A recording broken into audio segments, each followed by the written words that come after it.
إن المجرمين في عذاب جهنم خالدون لا يفتر عنهم وهم فيه مبلسون وما ظلمناهم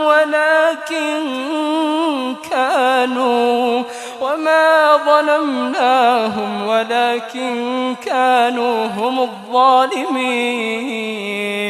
ونادوا يا مالك ليقض علينا ربك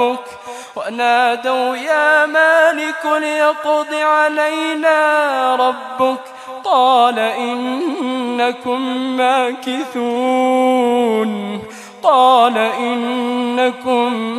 ماكثون لقد جئناكم بالحق ولكن أكثركم للحق كارهون أم أبرموا أمرا